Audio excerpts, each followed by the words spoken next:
Haleluya. Mula pertama saya mengucapkan salam sejahtera di dalam nama Tuhan Yesus Kristus.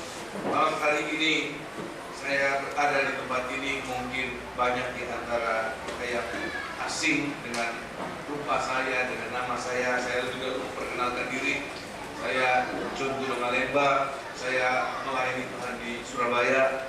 Dan malam hari ini kami diundang oleh Bapak Gembala untuk melayani Natal dari jemaat yang ada di tempat ini. Dan malam hari ini kami sudah ada di tempat ini dengan satu tujuan. Kami ini hanya hamba Tuhan, kami ini hanya pelayan Tuhan, kami hanya datang untuk melayani Tuhan saja. Nah, semoga doa kami bahwa kedatangan kami di tempat ini boleh menjadi berkat buat jemaat yang ada di tempat ini. Walaupun jujur kami harus mengakui kami jauh dari sempurna, tetapi kerinduan kami untuk melayani biar itu menutup segala kekurangan kami. Amin. Haleluya. Pada malam hari ini saya akan menyampaikan firman Tuhan, firman Natal, yaitu di dalam kitab Injil Matius pasal yang kedua. Saya akan membawa dalam suatu cerita yang klasik untuk kebaktian Natal yang mungkin sering kali kita dengarkan dan sering kali kita sampaikan bahkan. Tetapi biar malam hari ini kita dengarkan sungguh-sungguh supaya apa yang kita dengarkan boleh menjadi berkat buat kita sekalian. Ya. Nah, malam hari ini dalam kitab Injil Matius pasal yang kedua, saya akan sampaikan ayat yang ke-12 sampai ayat yang ke-23. Soal lihat dalam Alkitab masing-masing. Kitab Injil Matius pasal yang kedua ayat 12 sampai ayat yang ke-23. Ya, saya mengambil tema 3 mimpi dari umat Tuhan yang menjadi patokan panduan dalam langkah-langkah hidup mereka, ya. Yaitu pada ayat yang ke-12, mulai ayat yang ke-12. Dan karena diperingatkan dalam mimpi, Ya. supaya jangan kembali kepada Herodes, Ya. maka pulanglah mereka ke negerinya melalui jalan lain. Ayat yang ke-13. Setelah orang-orang Majus itu berangkat, nampaklah malaikat Tuhan kepada Yusuf dalam mimpi dan berkata, "Bangunlah, ambillah anak itu serta ibunya, larilah ke Mesir dan tinggallah di sana, sampai aku berfirman kepadamu, karena Herodes akan mencari anak itu untuk membunuh dia." Maka Yusuf pun bangunlah, diambilnyalah anak itu serta ibunya malam itu juga, lalu menyingkir ke Mesir dan tinggal di sana hingga Herodes mati. Hal itu terjadi supaya genaplah yang difirmankan Tuhan oleh Nabi, "Dari Mesir kupanggil anakku." Melompat ayat yang ke-19, perhatikan. Setelah Herodes mati, nampaklah malaikat Tuhan kepada Yusuf dalam mimpi di Mesir. Katanya, "Bangunlah, ambillah anak itu serta ibunya, dan berangkatlah ke tanah Israel, karena mereka yang hendak membunuh anak itu sudah mati." Lalu Yusuf pun bangunlah, diambilnyalah anak itu serta ibunya, dan pergi ke tanah Israel. Tetapi setelah didengarnya bahwa Arkelaus menjadi raja di Yudea menggantikan Herodes ayahnya, ia takut ke sana. Karena dinasihati dalam mimpi, pergilah Yusuf ke daerah Galilea. Setibanya di sana, ia pun tinggal di sebuah kota yang bernama Nazaret. Hal itu terjadi supaya genaplah firman yang disampaikan oleh nabi-nabi, bahwa ia akan disebut orang Nazaret. Terima kasih, ya, bahwa Yesus pada akhirnya akan disebut orang Nazaret. Terima kasih pada ayat yang kita baca tadi, cerita yang kita baca itu merupakan lanjutan dari cerita tentang lahirnya Tuhan Yesus di Bethlehem. Dan pada saat Yesus lahir itu kemudian mendapatkan kunjungan dari orang-orang Majus dari timur. Dalam kebaktian Natal kami tanggal 24 yang lalu di Surabaya, saya menyampaikan pada bagian ini bagaimana orang-orang Majus dari timur, dari sebelah timur, jauh mereka datang untuk melihat bayi raja orang Yahudi yang baru dilahirkan, ya. Dengan bimbingan dari bintang dan Taurat Tuhan, kemakan kitab Nabi, khususnya Nabi Mika, mereka kemudian mendapatkan lokasi tepat di mana Yesus dilahirkan.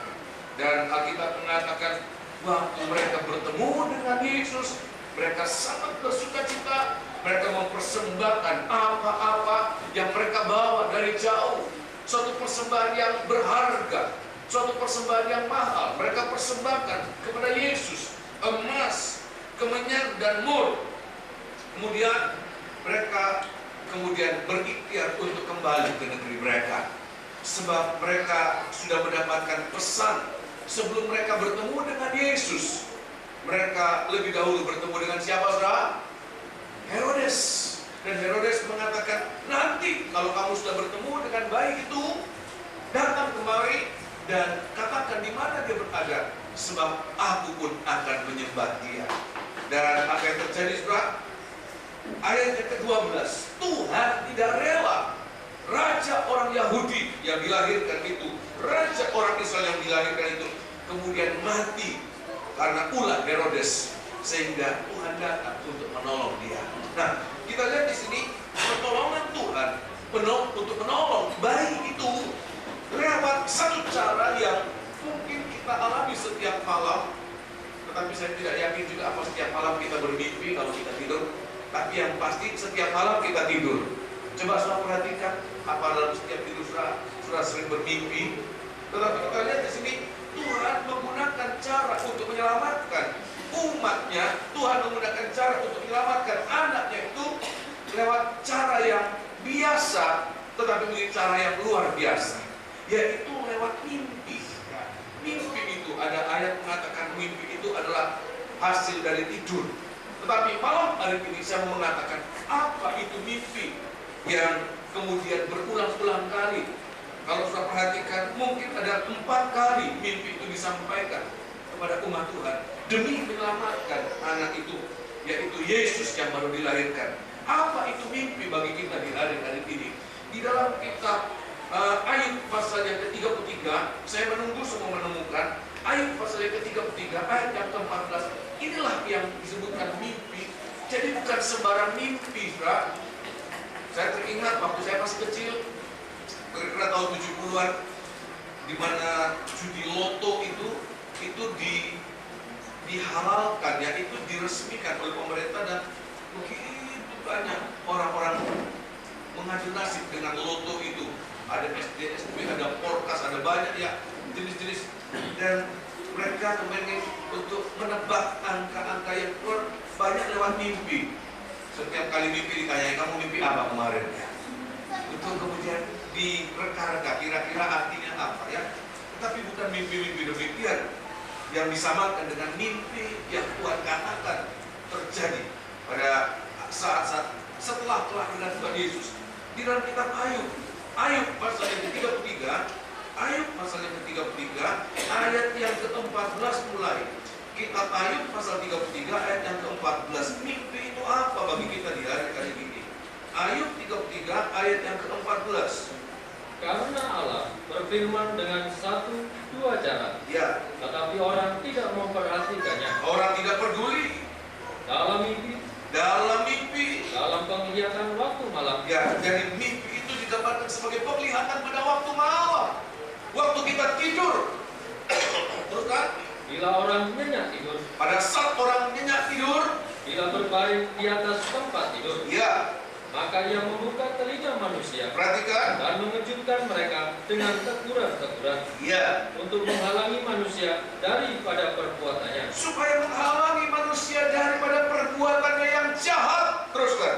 dan melenyapkan kesombongan orang, Nah, untuk menahan nyawanya ya, daripada liang kubur, ya, dan hidupnya daripada maut oleh lebing. terima kasih ya. Jadi kita lihat di sini bahwa mimpi yang disebutkan dalam Injil Matius pasal yang kedua, ayat yang ke-12, ayat yang ke-13, ayat yang ke-23, mimpi yang disebutkan oleh Tuhan itu yang dituliskan oleh Matius, bahwa mimpi itu tidak lain adalah pemberitaan firman Allah. Itulah cara Allah berbicara kepada manusia secara pribadi. Saya ulangi sekali lagi, Allah berbicara kepada manusia secara pribadi. Ya, memang hari-hari ini pun mimpi yang demikian bisa Tuhan masih memberikan kita. Kalau Tuhan ingin menegur kita pada saat kita melakukan suatu kesalahan, Tuhan bisa menggunakan Tetapi bukan hanya sekedar mimpi biasa. Lewat pemberitaan firman Tuhan pun itu bagaikan mimpi. Sebab apa? Firman Allah walaupun disampaikan secara umum, malam hari ini firman Allah disampaikan secara umum, tetapi ada banyak dari antara kita mungkin bisa menerima firman Allah. Kita boleh merasakan, Tuhan, kok firman Allah itu seperti Engkau telanjangi aku, seperti firman Allah itu hanya untuk aku. Itulah mimpi yang disebutkan pada ayat yang ketiga, ayat yang ke-14 itu. Itulah cara Tuhan berbicara. Tuhan mau berbicara kepada kita secara pribadi dengan firman-Nya. Untuk apa? Supaya kita dicegah dari perbuatan-perbuatan yang tidak benar, supaya kita dicegah dari api neraka, sehingga kita hari-hari ini boleh mengalami perlindungan, baik secara perlindungan kecil, tetapi pada akhirnya kita akan mengalami perlindungan yang sangat besar di saat seluruh dunia dikuasai oleh iblis, di saat seluruh dunia dikuasai antikris. Kita tidak harus masuk di sana. Kenapa? Kita dengar-dengaran pada mimpi yang sudah diperlihatkan buat kita. Ya, nah malam hari ini saya akan kembali di dalam kitab Injil Matius pasal yang ke-2 tadi, mulai ayat yang ke-12. Soalnya lihat dalam Alkitab masing-masing, mulai ayat yang ke-12 ada 3 macam mimpi yang Tuhan katakan kepada orang-orang di sekitar kelahiran Tuhan Yesus, di sekitar Natal, yaitu nomor 1 pada ayat yang ke-12, dan karena diperingatkan dalam mimpi supaya jangan kembali kepada Herodes, maka pulanglah mereka ke negerinya melalui jalan lain. Saya mau tanya kepada saudara, kira-kira mimpi yang disebutkan pada ayat 12, siapa yang bermimpi, saudara? Kira-kira siapa yang bermimpi, saudara? Siapa? Orang-orang Majus. Sebab apa? Pada awalnya orang-orang Majus itu akan pulang melewati jalan di mana mereka datang. Mereka datang dari timur, dan disebutkan timur itu mana? Negeri mana, dan disebutkan yang pasti timur. Dan secara global timur itu tempat dari matahari terbit. Itulah kasih Allah. Dan ayat mengatakan mereka datang melewati Yerusalem ke Bethlehem. Seharusnya mereka akan melalui jalur itu. Tetapi kalau mereka melalui jalur itu, pasti mereka akan memberitahukan di mana Yesus lahir. Sebab mereka adalah orang yang jujur, mereka adalah orang yang tulus, mereka sudah dipesankan oleh Herodes, dan mereka sepertinya tidak mengerti ya, niat jahat di balik permintaan Herodes. Tetapi kita lihat, demi untuk melindungi itu, Tuhan membelokkan jalan mereka. Ya. Tuhan membelokkan jalan mereka. Supaya apa? Mereka tidak melewati jalan dari mana mereka datang. Tetapi ayat mengatakan, mereka pulang ke negerinya melalui jalan yang lain. Nah, apa ini bagi kita dari hari ini? Apa ini? Tujuan dari mimpi kepada orang-orang Majus ini adalah bagi kita adalah supaya orang-orang Majus, siapa orang-orang Majus? Adalah orang-orang yang rindu untuk bertemu Tuhan, orang-orang yang rindu untuk berjumpa dengan Tuhan. Tahun ini tema Natal umat Kristen yang ada di Indonesia adalah berjumpa dengan Allah di dalam keluarga. Berjumpa dengan Allah dalam keluarga. Dengan Allah di dalam keluarga. Bagaimana orang-orang yang ada kerinduan untuk berjumpa dengan Tuhan, supaya apa? Supaya pada saat mereka sudah mengalami perjumpaan dengan Tuhan, perhatikan ini penting. Kalau kita sudah mengalami perjumpaan dengan Tuhan, baik saat-saat kita ibadah, kita boleh merasakan, oh Tuhan luar biasa, tidak percuma saya datang. Saya boleh merasakan ada urapan Tuhan, ada penampilan Tuhan dalam firman Allah. Kita boleh merasakan Tuhan, Engkau hadir dalam ibadahku. Seperti kita bisa melihat Tuhan, seperti orang-orang Majus itu sudah berjumpa dengan Tuhan. Maka apa firman Tuhan untuk kita yang sudah mengalami perjumpaan dengan Tuhan secara pribadi? Saya ulangi sekali lagi, apa firman Allah? Itulah isi mimpi, maksud mimpi, yaitu supaya langkah-langkah hidup kita ini, bagaikan perjalanan kita selanjutnya, supaya langkah-langkah hidup kita tidak lagi menggunakan langkah-langkah yang lama, cara-cara hidup yang lama, tetapi hari-hari ini, setelah kita berjumpa dengan Yesus, setelah kita berjumpa dengan Tuhan ingin supaya jalan-jalan hidup kita adalah jalan-jalan yang baru. Saudara bisa mengerti demikian, amin? Adalah langkah-langkah yang baru. Tidak lagi langkah-langkah hidup lama, tetapi kita boleh mengalami ada jalan-jalan yang baru. Sebab apa? Kalau kita berjalan dalam hidup yang lama, langkah-langkah yang lama, seperti kita membunuh benih-benih hidup baru dalam kehidupan kita.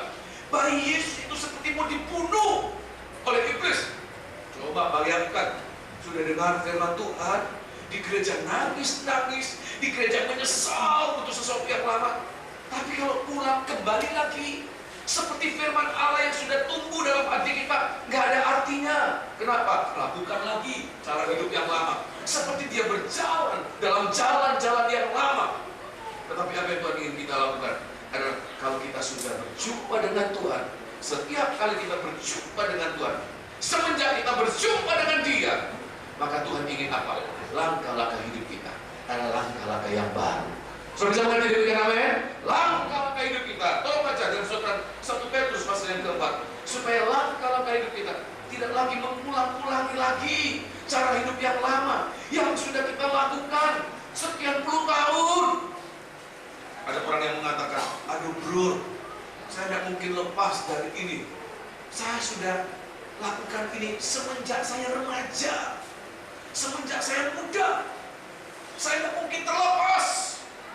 Kalau kita mengatakan demikian, walaupun kita sempat berjumpa dengan Yesus secara pribadi, seperti orang Majus, mereka melihat dengan mata sendiri. Mimpi itu juga dialami secara pribadi. Saya tidak mungkin titip mimpi kepada Bapak Adri, Bapak Gembala. Pak Adri, tolong nanti malam mimpikan buat saya. Saya kerja, dia tidur, dia bermimpi, nanti mimpi ditransfer kepada saya. Tidak. Mimpi itu dialami secara pribadi. Firman Allah juga kita dengarkan secara pribadi. Kita merasakan, Tuhan, kok dari awal sampai akhir seperti kena kepada aku. Itulah mimpi yang kita alami untuk mencegah kita dari liang kubur. Ayat mengatakan. Ya, tolong baca ya. Dalam 1 Petrus pasal yang keempat. Supaya apa? Supaya kita tidak kembali pada jalan yang lama, tapi jalan baru. Itu kehendak Tuhan buat kita. 1 Petrus, surat 1 Petrus pasal yang keempat. 1 Petrus pasal yang keempat. Ya, 1 Petrus pasal yang keempat, ayat yang kedua atau ayat yang pertama. Jadi, karena Kristus telah menderita penderitaan badani, kamu pun harus juga mempersenjatai dirimu dengan pikiran yang demikian. Perhatikan, pikiran yang sama apa? Berhenti dari berbuat dosa. Ya.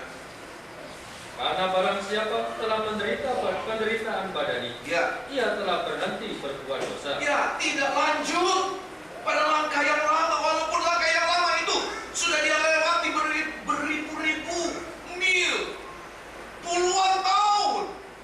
Ya, banyak waktu dia gunakan. Kalau ditanya, berapa banyak kali kamu lakukan itu? Saya nggak tahu, nggak terhitung. Sangat banyak kali aku lakukan itu. Tapi Tuhan katakan, semenjak kita berjumpa dengan Dia, jangan lagi melewati jalan yang lama. Jalan baru, jalan yang lain, jalan yang dikehendaki Tuhan untuk kita. Ayat yang ketiga, ayat yang kedua, supaya waktu yang sisa. Supaya waktu yang sisa, itulah hidup baru kita. Hidup lama sudah kita habiskan, ya. Tetapi hidup baru kita, waktu yang ke depan, waktu yang sisa. Supaya waktu yang sisa, jangan kamu pergunakan menurut keinginan manusia, tetapi menurut kehendak Allah. Ya. Sebab telah cukup banyak waktu kamu pergunakan untuk melakukan kehendak orang-orang yang tidak mengenal Allah. Ya. Kamu telah hidup dalam rupa-rupa hawa nafsu, keinginan, kemabukan, pesta pora, perjamuan minum, dan penyembahan berhala yang terlarang. Terima kasih. Soal lihat di sini, kepada orang-orang Majus ada dua kehendak diperhadapkan kepada mereka. Kehendak dari Herodes apa? Supaya mereka kembali pada jalan yang lama. Tetapi seandainya mereka kembali pada jalan yang lama, sudah dapat dipastikan bayi Yesus itu pasti akan dibunuh. Tetapi kehendak Tuhan datang lewat mimpi apa? Jangan kembali kepada jalan yang lama, tapi ambil jalan yang lain, jalan yang baru. Dan itulah yang Tuhan ingin kita lakukan di hari ini. Seringkali kita mau mendengar mana? perkataan Herodes. Walaupun Herodes mengucapkan kata-kata itu kepada orang Majus itu, Herodes menggunakan kata-kata yang sangat simpatik. Coba bayangkan, sampai orang Majus pun nggak curiga. Saya yakin, seandainya Tuhan tidak mengungkapkan lewat mimpi, orang Majus itu pasti kembali. Nggak curiga. Dia pikir, Herodes ini hati besar ya. Hati besar kenapa? Ada raja lain yang sedang lahir. Padahal raja itu akan mendongkel keadaannya sebab Herodes itu raja Israel walaupun dia cuma raja boneka. Tetapi kok baik ya Raja Herodes? Dia pun akan datang menyembah raja yang notabene masih bayi. Padahal dia sudah duduk di atas tahta, dia akan turun untuk menyembah. Begitu halusnya penipuan dari iblis.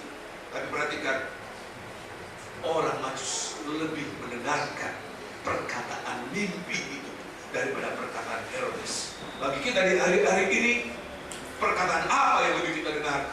Perkataan iblis itu gambaran dari Herodes, atau perkataan firman Allah yang kita dengarkan secara pribadi, yang kita bisa mengerti.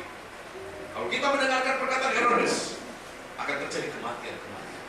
Tapi kalau kita mendengarkan perkataan ini, Tuhan Yesus, perkataan firman Allah, maka kita akan mengalami hari demi hari.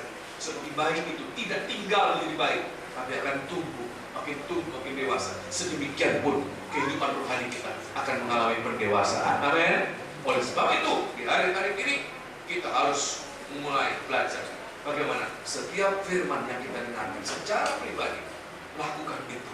Walaupun kita tidak mengerti, Tuhan, ya mungkin orang harus mengatakan, Herodes ngomongnya baik loh, nggak ngamuk, kelihatan seperti bayi, besar hati, dia mau menyembah raja yang baru dilahirkan. Tetapi setiap perkataan dari iblis adalah perkataan bohong, tapi perkataan Tuhan adalah perkataan kebenaran. Walaupun sepertinya menyakitkan. Coba bayangkan, jalan baru, jalan yang lain, jalan yang dia tidak pernah lalui sebelumnya. Itu bukan sesuatu yang mudah. Kita ke tempat ini, walaupun saya banyak kali,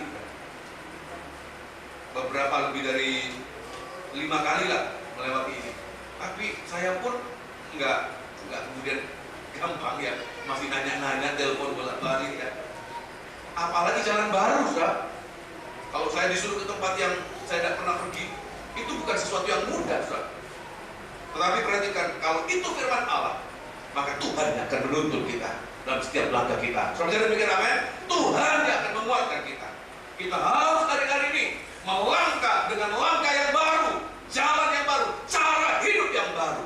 Apa cara hidup yang baru buat kita? Nah, kita akan lihat prakteknya di dalam kitab 1 Petrus pasal yang kedua. Saya gunakan kitab 1 Petrus saja lebih dulu.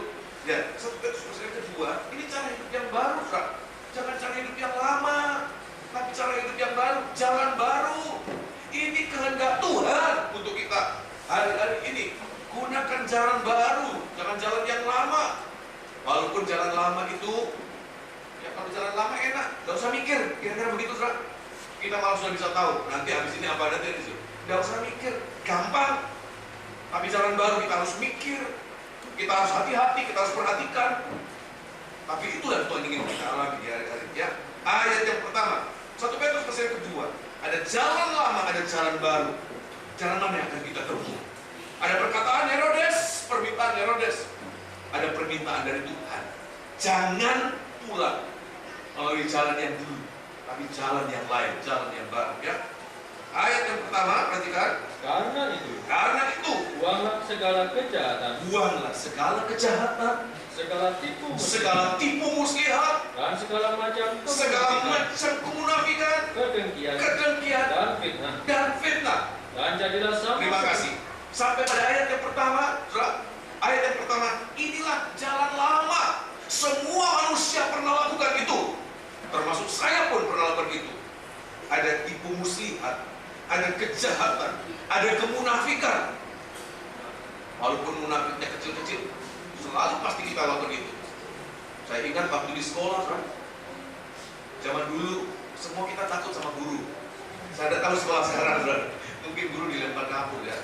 Zaman dulu kita takut, kalau guru datang kita manis kali ya. Begitu keluar sebentar saja ya, rame, wah tengkar lah, pukul-pukulan lah, lari-lari ya.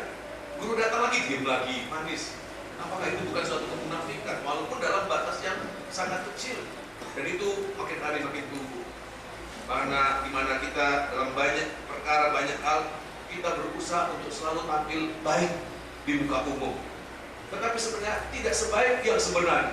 Itu merupakan suatu apa? Kemunafikan. Ya, kita ingin kelihatan baik, walaupun tidak sebenarnya sebaik itu. Kami lihat hari-hari ini, Tuhan katakan, kita mulai belajar. Tuhan, saya tidak lagi mau munafik. Bukan berarti kita kemudian ya kita los saja. Kita ngamuan ya ngamuan aja di muka umum. Bukan berarti gitu. Kita juga harus belajar untuk mengerem, untuk menekan apa-apa, walaupun itu sudah merupakan suatu tabiat karakter. Tapi kita harus belajar untuk mengekang semuanya. Jadi bukan lagi sebagai bentuk kemunafikan, tetapi suatu pengekangan supaya kita tidak kemudian dibawa pada perkara-perkara yang lebih jahat lagi. Ya, ada kemunafikan, ada tipu muslihat. Perhatikan ya, tipu muslihat ini dusta yang direncanakan. Ya, ini adalah tipu muslihat sudah rencana, sudah juga punya tujuan-tujuan tertentu. Selain itu juga ada kedengkian. Kedengkian ini salah satunya kepahitan, iri hati, rasa tidak suka. Semua kita punya itu, ya. Dan juga fitnah, perkataan-perkataan yang tidak baik mengenai orang lain. Ya, Tuhan katakan semua kita punya ini. Ini cara hidup lama kita. Ada 5 perkara ini tanda-tanda hidup lama. Tuhan katakan itu sudah kita lakukan di hari-hari yang lalu. Sebelum kita berjumpa dengan Yesus, sebelum kita bertemu dengan Yesus, itulah cara hidup kita.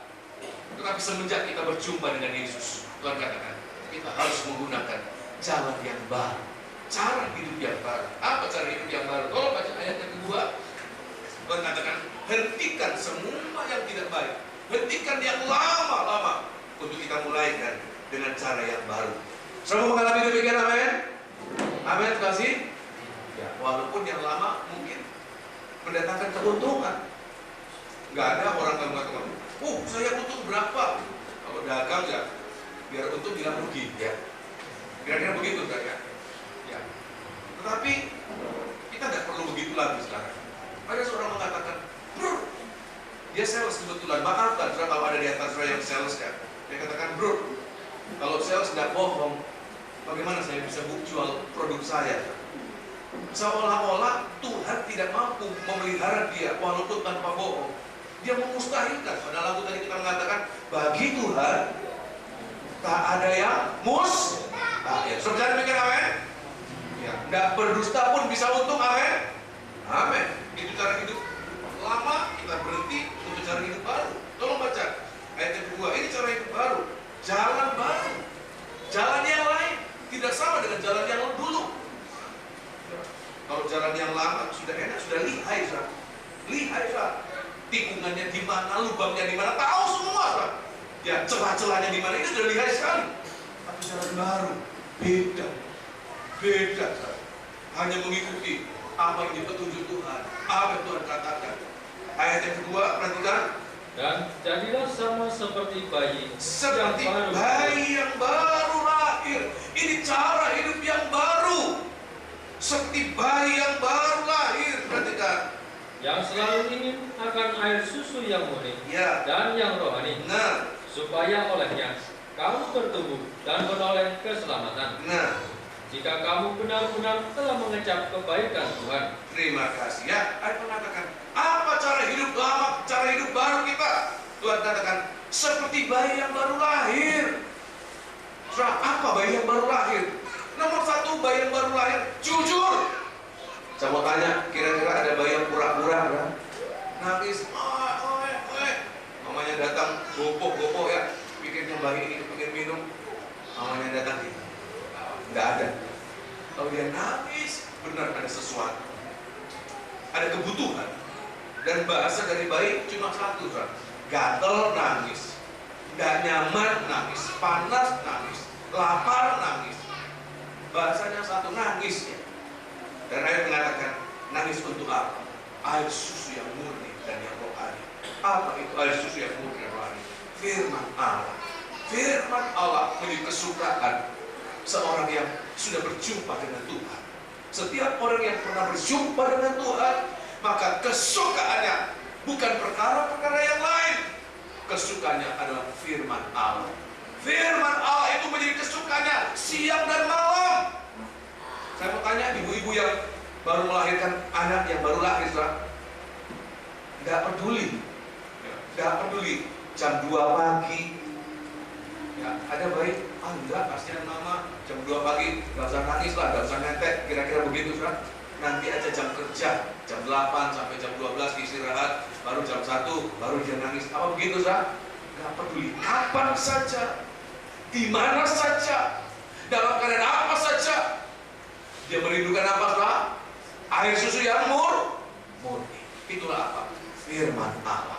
Kerinduan orang yang sudah berjumpa dengan Tuhan secara pribadi, yaitu apa? Mendengar firman Allah terus menerus di mana saja, siang dan malam. Oleh sebab itu di hari-hari ini, kalau kita masih tidak ada kerinduan untuk mendengarkan firman Allah, saya mengatakan itu orang masih hidup dalam cara hidup yang lama, jalan yang lama. Dan saya mengatakan jalan yang lama itu pasti, setiap jalan yang lama pasti arahnya akan menuju kepada Herodes. Pasti akan berjumpa dengan Herodes. Walaupun dia sudah pernah berjumpa dengan Yesus, dia sudah pernah berjumpa dengan Yesus, tapi kalau dia cara hidup yang lama, jalan yang lama, sudah pasti dia akan berjumpa kembali dengan Herodes. Kalau berjumpa dengan Herodes, pasti akan menyebabkan kematian. Tapi bagi kita di hari ini, semoga kita kemudian boleh ada kerinduan sesuatu yang baik. Apa itu? Kerinduan kita adalah firman Allah. Di dalam kitab Mazmur pasal yang pertama, membuka kitab Mazmur pasal yang pertama. Oh, haleluya. Nah, kalau firman sudah menjadi kerinduan kita, perhatikan, nanti itu akan berpengaruh pada tingkah laku kita, pada cara berpikir kita. Nah, sangat berpengaruh. Tolong baca Mazmur pasal pertama, ayat yang pertama. Berbahagialah orang yang tidak berjalan menurut nasihat orang fasik. Orang yang cara hidupnya lama berjalan menurut nasihat orang fasik, dia akan berjumpa dengan Herodes, mendengarkan perkataan Herodes, lebih mendengarkan perkataan Herodes dan perkataan firman Allah. Dan Tuhan katakan tidak berbahagia, hanya berbahagia orang yang hidup dengan cara hidup yang baru, jalan yang baru, tidak berjalan menurut nasihat orang fasik, yang tidak berdiri di jalan orang berdosa, ya, dan yang tidak duduk dalam kumpulan pencemooh. Ya, duduk, saya teringat, duduk di antara pencemooh. Mungkin bahasa yang paling gampang ya, bahasa pasaran jagongan ya. Di antara apa? Pencemooh. Ya. Kalau ke gereja, datang yang paling telat, pulang yang paling cepat. Tapi kalau jagongan untuk perkara-perkara yang tidak baik, sampai larut malam, kerasan. Tapi kalau ke gereja, ya, kepengen cepat pulang, datang yang paling lambat, pulang yang paling cepat. Tapi kalau berkumpul di tengah-tengah pencemooh, ya kok kerasan. Kenapa? Cara hidupnya masih cara hidup lah. Cara hidup baru, dia rindu. Raja Daud mengatakan, aku ingin tinggal di dalam bait Allah sepanjang umur hidupku. Aku kerasan tinggal dalam rumah Tuhan. Dalam dalam sepanjang waktu yang sisa ini, aku tinggal dalam rumah Tuhan. Saya mengatakan. Terus ayat yang kedua. Tetapi yang kesukaannya, ini kesukaan seorang bayi yang baru lahir, cara hidup yang baru. Tetapi kesukaannya ialah Taurat Tuhan. Dan yang merenungkan Taurat itu siang dan malam. Dan yang merenungkan firman itu siang malam. Jadi bukan hanya sekedar dengar untuk waktu yang terbatas, tapi dengar dan renungkan. Itu sifat dalam hati. Terus kan? Yang seperti pohon yang ditanam di tepi aliran air, yang menghasilkan buahnya pada musimnya. Terus. Dan yang tidak layu daunnya, apa saja yang diperbuatnya, maka apa saja yang diperbuatnya akan berhasil. Walaupun berada di tengah-tengah musim kering panjang sekalipun. Terima kasih. Maka orang-orang yang punya cara hidup yang baru, jalan hidup yang baru, maka ayat mengatakan dia dijamin keberhasilan hidupnya. Amin. Baik secara jasmani, tapi terutama hidup rohani. Kalau hanya sekedar kita berhasil, toko kita berhasil, studi kita berhasil, karir kita berhasil, itu sifatnya sangat pendek. Tapi bagaimana Tuhan ingin perlihatkan? Lebih dari hidup yang pendek terbatas di bumi ini. Sesudah kita hidup di bumi ini, ada hidup yang kekal. Berhasil tidaknya adalah kalau kita masuk dalam kerajaan surga atau tidak. Siapa yang akan masuk? Bukan orang-orang yang hidupnya cara hidup yang lama, tetapi cara hidup yang baru. Orang-orang yang hari-hari hidupnya berdasarkan perintah Tuhan, firman Allah. Kesukaannya adalah air susu yang murni dan yang rohani.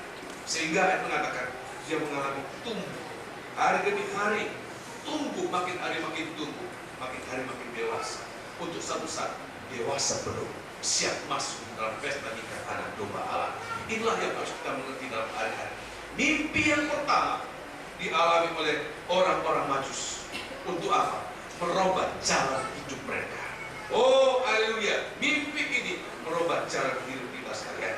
Mau mengalami demikian, amin? Haleluya. Ya, mimpi yang kedua, kita kembali dalam kitab Injil Matius pasal yang kedua tadi, langsung pada ayat yang ke-13 kan. Tolong lihat pada ayat yang ke-13. Injil Matius pasal yang kedua, ayat yang ke-13. Langsung pada ayat setelah orang-orang Majus itu pulang karena mimpinya mereka mengambil jalan yang lain, Tuhan juga berbicara. Jadi kita lihat Tuhan kalau berbicara dia bekerja lengkap. Ya, ayat yang ke-12 perhatikan.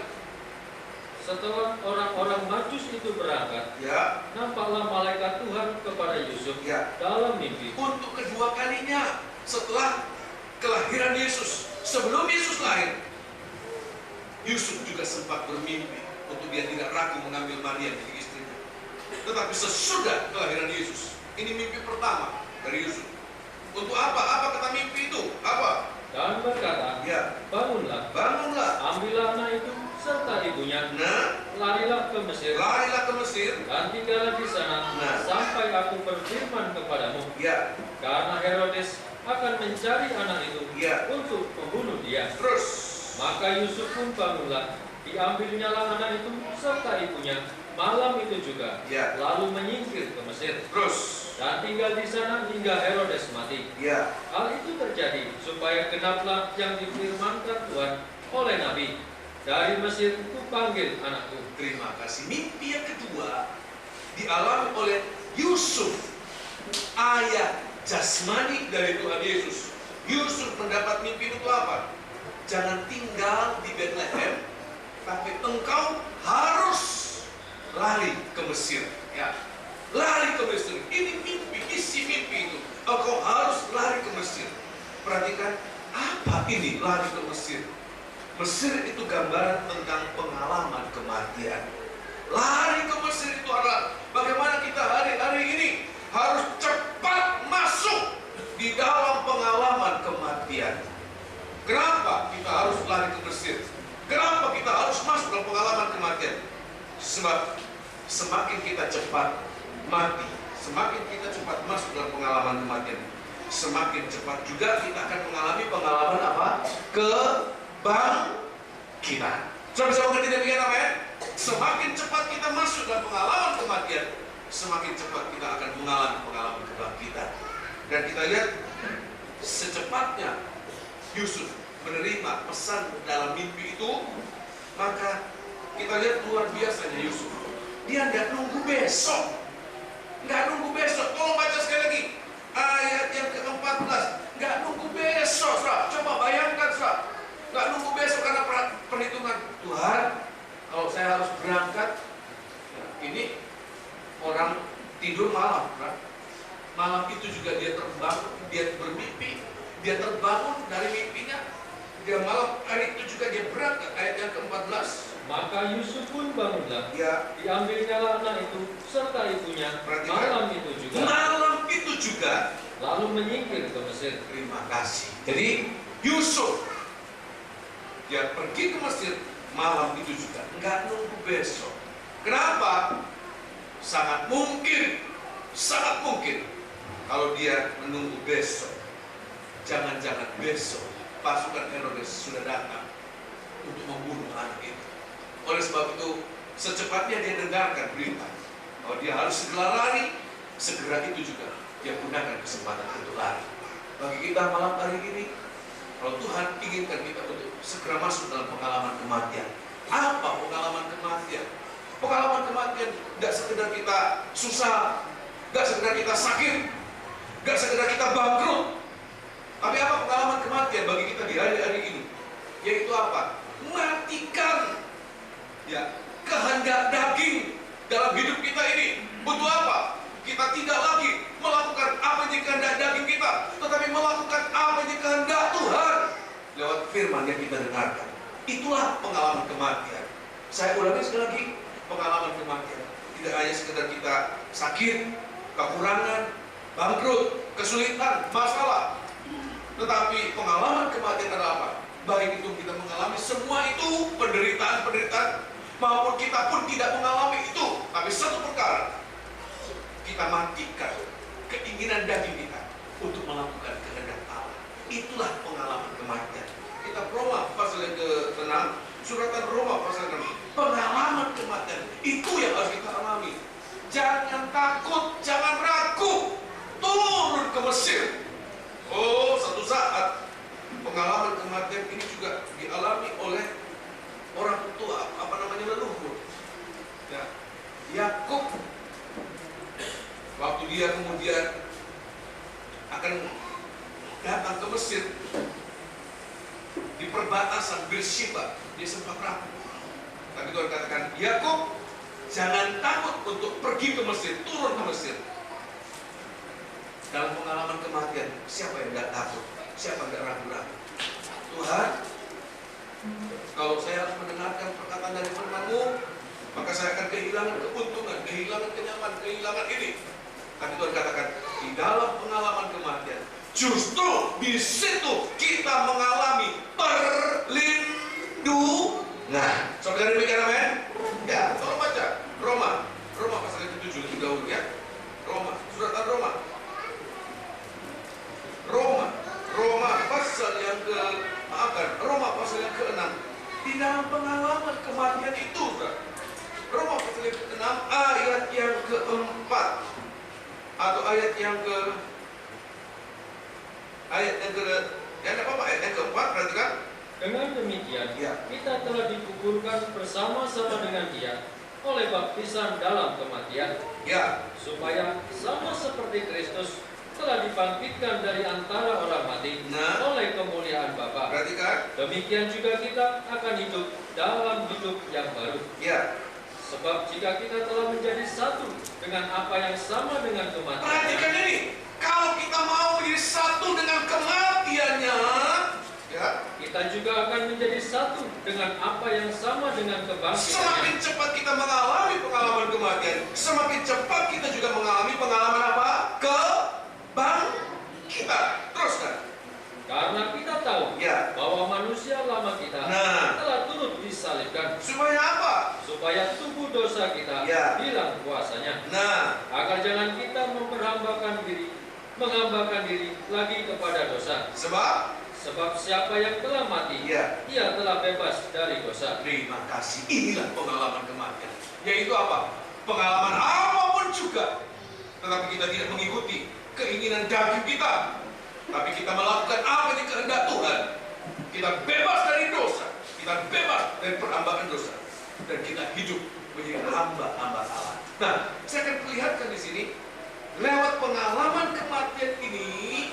Perhatikan, seperti bayi Yesus itu dibawa jauh dari jangkauan apa? Herodes.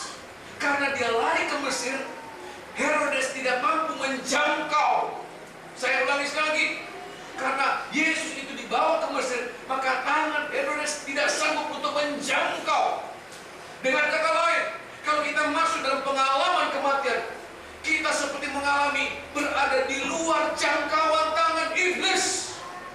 Saya ulangi sekali lagi. secepatnya kita lari, secepatnya kita masuk dalam pengalaman kematian. Seperti kita masuk dalam kapsul yang sangat kuat, kita berada di luar jangkauan tangan iblis. Di mana dunia ini berada di luar jangkauan iblis?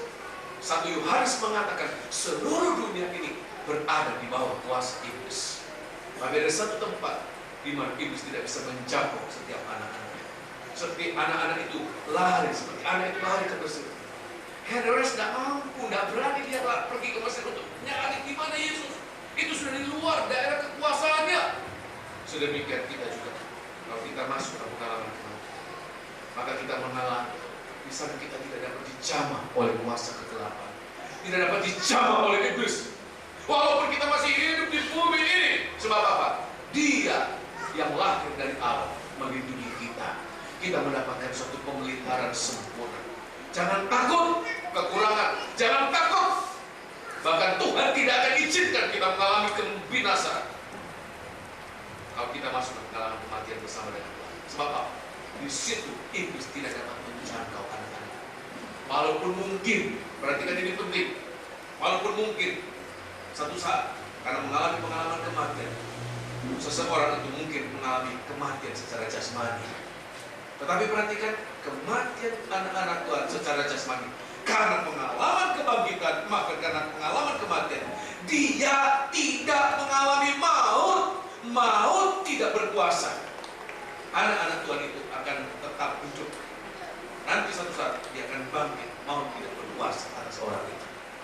Tetapi orang yang lari dari pengalaman kematian, orang yang lari dari pengalaman kematian, itu dia berada di dalam bayang-bayang maut. Walaupun hari-hari ini dia masih hidup, tapi yang mengatakan dia seperti orang yang sedang binasa. Sudah binasa selagi dia masih apa? Hidup. Sebab apa? Dia hidup di dalam kuasa maut. Seperti dia berhidup di dalam wilayah jangkauan Herodes. Tetapi bagi kita di hari-hari ini, satu Tuhan inginkan, kita hidup di dalam pengalaman kematian. Matikan keinginan daging dan lakukan apa yang dikehendak Roh Kudus, apa yang dikehendak firman Allah, apa yang dikehendak Allah Bapa untuk kita sekalian. Oh, haleluya. Nah, saya akan perlihatkan di dalam kehidupan kita ini, ya, ini buah-buah pengalaman kematian, ya. Di dalam kitab 1 Efesus pasal yang ini akan kita alami. Efesus pasal yang keempat. Kalau kita masuk bersama dengan Tuhan dalam pengalaman kematian, mungkin kita mengalami kemerosotan. Secara jasmani mungkin kita mengalami kemerosotan, tapi justru kita mengalami sesuatu yang luar biasa. Oh, haleluya. Efesus pasal yang keempat, surat Efesus pasal 4. Sebab Tuhan sendiri sudah mendahului, gitu, ya. Efesus pasal yang keempat, ayat yang ke-7, ayat yang ke-8, Efesus pasal 4 ayat yang ke-8. Itulah sebabnya, kata Nas, Ya. tak kala ia naik ke tempat tinggi, Perhatikan. ia membawa tawanan-tawanan, Nah, ia memberikan pemberian-pemberian kepada manusia. ya. Bukankah ia telah naik? Berarti bahwa ia juga telah turun ke bagian bumi yang paling bawah. Ya. Ia yang telah turun, ia juga yang telah naik jauh lebih tinggi daripada semua langit untuk memenuhkan segala sesuatu. Nah, Dan ialah yang memberikan baik rasul-rasul ya. maupun nabi-nabi, Ya. baik pemberita-pemberita Injil Ya. maupun gembala-gembala dan pengajar-pengajar, Ya. untuk memperlengkapi orang-orang kudus bagi pekerjaan pelayanan, bagi pembangunan tubuh Kristus. Saudara lihat di sini, saudara, apa yang kita alami pada saat kita masuk ke pengalaman kematian. Ya, pada ayat yang ke-8 dia mengatakan, tatkala ia naik ke tempat tinggi, ia membawa tawanan-tawanan. Nomor satu, terima kasih.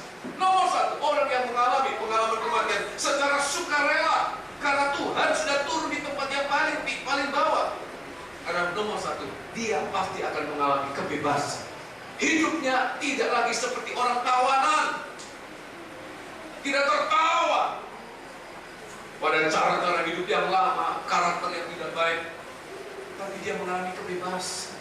Rasul Paulus katakan, aku ini tertawan dalam manusia daging ini. Siapa yang dapat membebaskan aku dalam tubuh manusia celaka ini? Tapi mengatakan, tapi syukur Yesus sudah mati untuk kita. dan Dia yang membebaskan kita. Saya tidak tahu dalam hal apa kita seperti tertawa. Tapi yang mengatakan Yesus yang sudah mati untuk kita, sehingga kalau kita mengikuti jalan yang sama, maka kita juga akan mengalami nomor satu, dibebaskan. Mau mengalami pembebasan, saudara? Haleluya. Yang kedua, apa yang kita alami dan mengatakan bahwa Ia pada ayat yang ke-8, Ia membawa tawanan-tawanan, Ia memberikan pemberian-pemberian. Kata pemberian itu anugerah, karunia-karunia.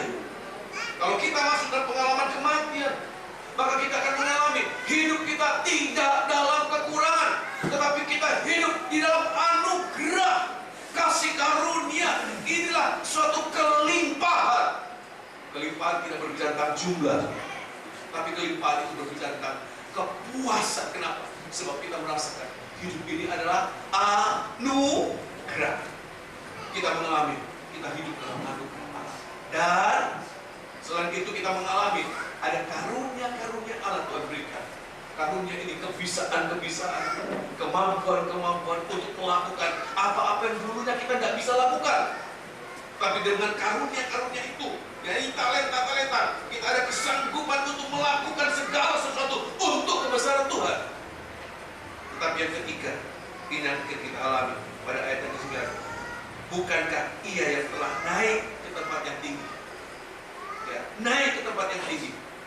Kalau kita mau turun bersama dengan Tuhan, perhatikan ini penting, turun dalam pengalaman kematian, maka Tuhan tidak tinggal tetap di bawah. Dia nanti dari tempat yang paling bawah, Dia akan naik ke tempat yang paling tinggi. Maka kita pun juga akan mengalami, kita akan dibawa di tempat yang paling tinggi. Kita pasti akan mengalami peningkatan rohani. Sudah mengalami demikian, amin? Ini 3 perkara. Lewat pengalaman kematian, kita mengalami kebebasan, kita mengalami diberkati dengan karunia, pemberian. Tapi juga kita mengalami hari demi hari, kita mengalami peningkatan. Seperti kita mengalami dinaikkan di tingkat lebih tinggi lagi. Semakin sidang jemaat, imam-imam, hamba-hamba Tuhan, ini perkataan firman Allah. Semakin kita rela mengalami pengalaman kematian, setiap hari Rasulullah katakan kita mengalami pengalaman kematian, berarti juga setiap hari pasti akan mengalami peningkatan di dalam kerohanian kita.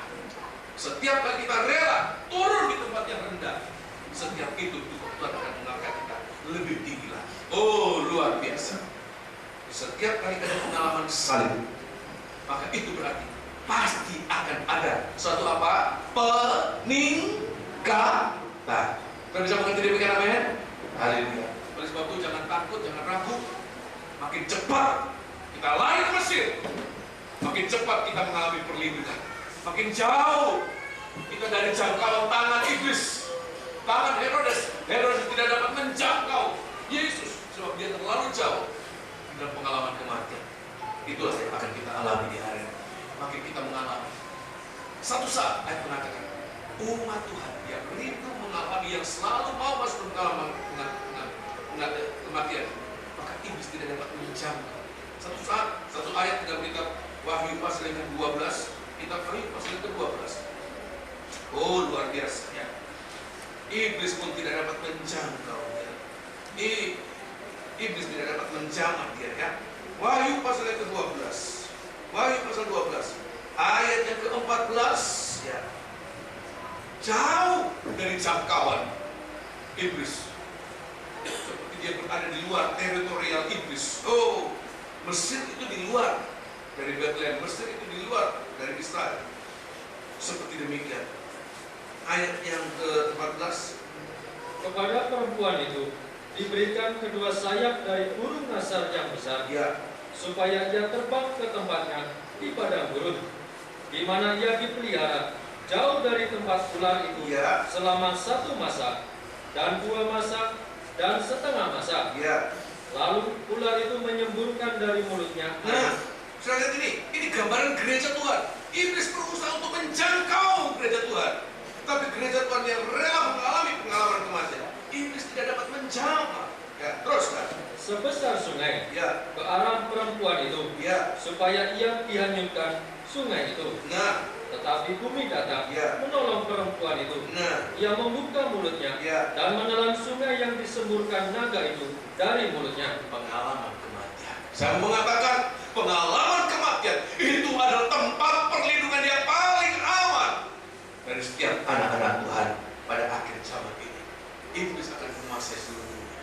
Tapi anak-anak Tuhan yang rela masuk dalam pengalaman kematian, turun ke Mesir, mereka akan mengalami perlindungan yang sangat kuat.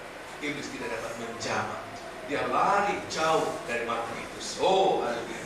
Ini mimpi yang kedua. Mimpi yang ketiga, kita kembali di dalam kitab Injil Matius pasal yang kedua, yaitu pada ayat yang ke cerita yang selanjutnya, yaitu pada ayat yang ke-19, ya, nggak disebutkan berapa tahun, nggak disebutkan berapa tahun dia berada di Mesir, berapa bulan dia ada di Mesir, tetapi yang pasti dia berada di Mesir sampai apa saudara? Herodes Herodes mati. Nah, ayat 19. Setelah Herodes mati, nampaklah malaikat Tuhan kepada Yusuf dalam mimpi di Mesir. Katanya, bangunlah, ambillah anak itu serta ibunya, dan berangkatlah ke tanah Israel. Karena mereka yang hendak membunuh anak itu sudah mati. Lalu Yusuf pun bangunlah, diambilnyalah anak itu serta ibunya, dan pergi ke tanah Israel. Tetapi setelah didengarnya bahwa Arkelaus menjadi raja di Yudea menggantikan Herodes ayahnya, ia takut ke sana. Karena dinasihati dalam mimpi, pergilah Yusuf ke daerah Galilea. Setibanya di sana, ia pun tinggal di sebuah kota yang bernama Nazaret. Hal itu terjadi supaya genaplah firman yang disampaikan oleh nabi-nabi, bahwa ia akan disebut orang Nazaret. Oh, luar biasa. Ini Yusuf ini orang yang dengar-dengaran tulus. Firman Allah katakan apa saja dia lakukan. Pada saat dia ragu-ragu mengambil Maria yang ternyata mengandung, dalam mimpi dia diberitahukan, jangan ragu, ambil Maria menjadi istrimu. Dia ambil. Waktu kemudian bayi itu lahir, firman Allah datang lewat mimpi, kamu harus lari ke Mesir. Malam itu juga, tanpa suatu ada pertimbangan atau pemikiran apapun juga, dia langsung malam itu dia lari ke Mesir. Tetapi waktu dia sudah di Mesir, perhatikan ini penting, waktu dia sudah di Mesir, firman Allah datang untuk yang kedua kalinya. Kamu harus kembali ke Israel, ke tanah Israel. Dia juga tanpa suatu pertimbangan, tanpa suatu pemikiran, dia langsung pergi lagi ke Israel. Walaupun, ini penting, walaupun sebagai manusia biasa, ada kalanya juga timbul apa? Suatu kekhawatiran, keraguan. Tapi waktu dia dalam kebimbangan, firman Allah datang untuk kedua kalinya menasihati dia. Jangan ragu, jangan takut, pulang saja kembali ke tanah Israel. Dan dia dengar-dengar, dia tidak lagi ragu, dia kembali ke tanah Israel. Untuk apa? Di tanah Israel disebutkan dia tinggal di tanah Galilea, daerah Galilea, tinggal di sebuah kota apa? Yang disebut kota apa?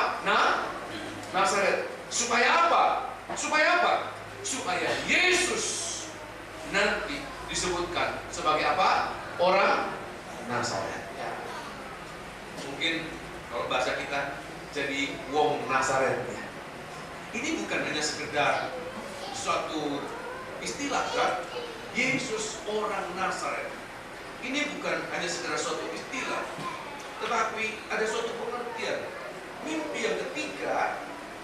yang ketiga, yaitu supaya Yusuf bersama dengan istrinya dan bayinya kembali ke tanah Israel.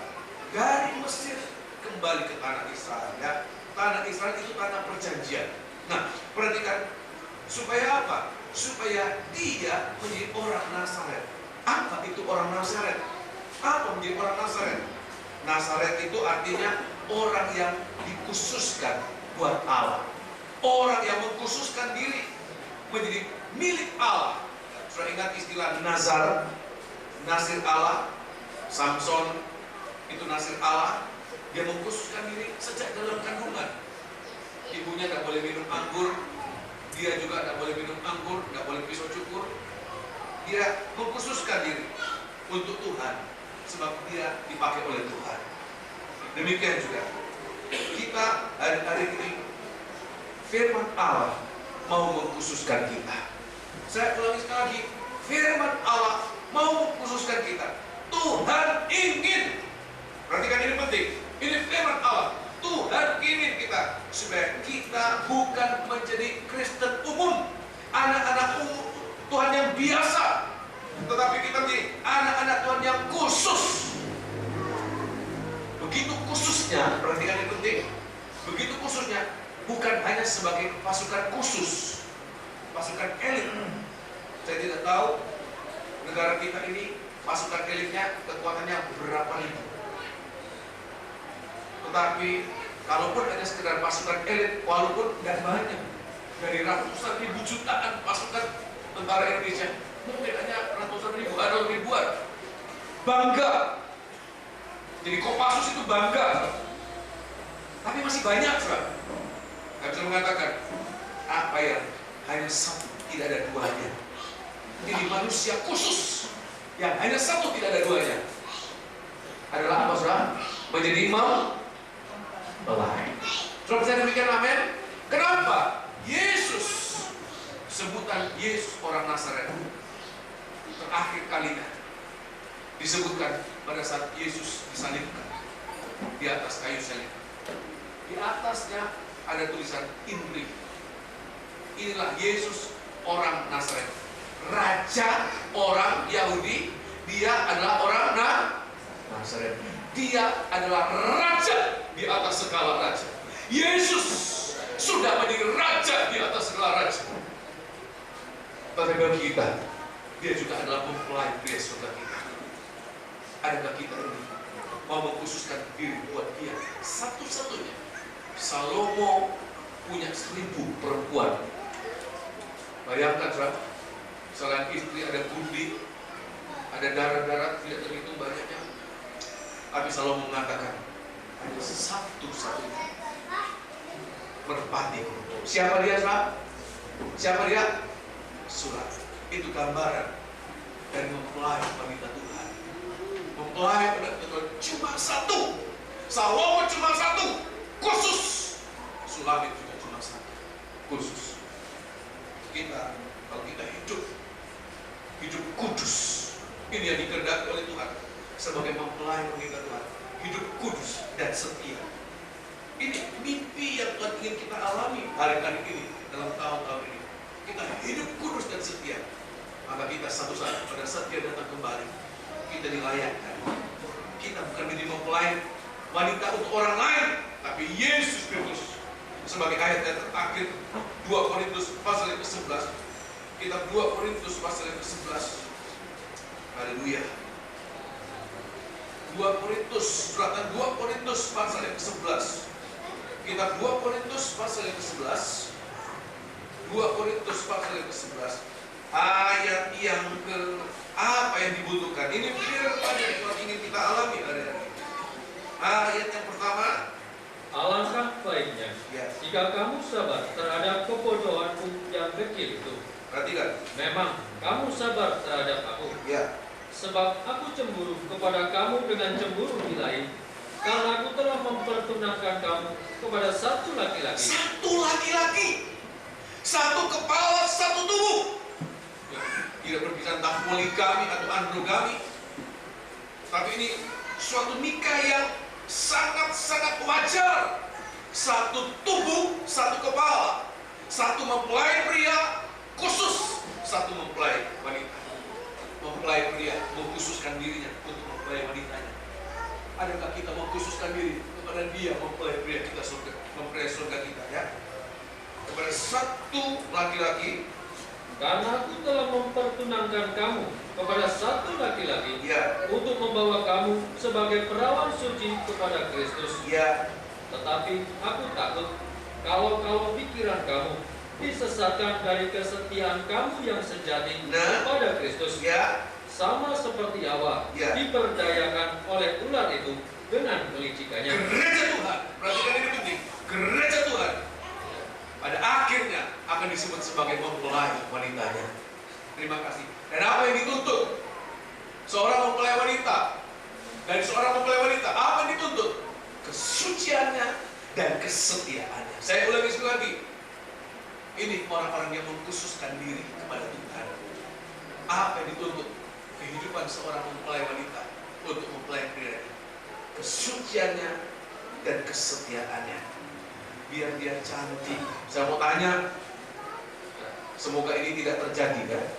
Untuk semua suami, kalau punya istri cantik, ya, proporsional, pinter, kaya, ramah, apapun juga, tapi satu kekurangannya, tapi kekurangannya sangat fatal, gak setia. Ada enggak yang mau punya istri sedemikian? Semuanya ada, tapi satu, gak setia. Orang Israel seperti demikian. Lihat laki-laki lewat, cuma lewat, katut. Lihat orang lain, bukan orang Israel, kalau sudah belajar perjanjian lama, bukan hanya sekedar mengikuti, tetapi berzina di bawah-bawah pohon. Alkitab mengatakan. Tetapi bagi kita, mempelai wanita Tuhan, walaupun kita banyak dengan kekurangan, kita bangsa kafir, dan tidak ada bagusnya sama sekali, serba dengan kekurangan. Tapi satu, adakah kita ada kerinduan untuk hidup suci untuk Tuhan? Hidup lama kita, semua orang hidup dalam dosa. Tapi Tuhan katakan, kalau kita berperkara dengan Tuhan, walaupun dosamu merah seperti kermisi, aku akan buat putih seperti salju. Tuhan yang akan menyucikan kita, asal kita ada kerinduan untuk hidup suci. Maukah kita hidup setia untuk Tuhan? Gak ada seorang manusia yang setia, tapi Dia Allah yang setia. Kalau kita mau mengkhususkan diri kepada Dia, bergaul dengan orang suci, bergaul dengan orang setia, maka kita akan bisa sekualitas dengan Dia, mempelai pria surga kita. Amin. Dia mengkhususkan diri untuk kita. Apakah kita tidak mengkhususkan diri kepada Dia? Nazaret, Yesus orang Nazaret, mempelai wanitanya juga. Sebagai orang-orang yang bernasar, Tuhan, saya rindu untuk hidupku ini hanya bagi Engkau saja. Saya sudah puas menggunakan hidup kita ini untuk yang lain-lain perkara. Tapi biar akhir zaman ini, aku mau hidup kudus dan setia untuk Tuhan. Sebab kalau kita tidak kudus, tidak setia, apa harga mempelai wanita Tuhan? Gak ada harga. Harga mempelai wanita adalah kalau dia kudus dan setia. Walaupun dia banyak kekurangan, Tuhan nanti akan menutup segala kekurangannya. Inilah firman Tuhan buat kita 3 minggu. Oh, haleluya. Jangan kembali kepada hidup yang lama. Nomor 2, jangan takut masuk dalam pengalaman kematian. Nomor 3, biar kita hari-hari ini harus kembali menjadi orang Nazaret, orang yang mengkhususkan diri kepada Allah. Dia adalah Allah yang setia, Dia adalah Allah yang kudus, maka Dia Allah yang sempurna. Kita pun akan bisa seperti Dia. Ya, saya akan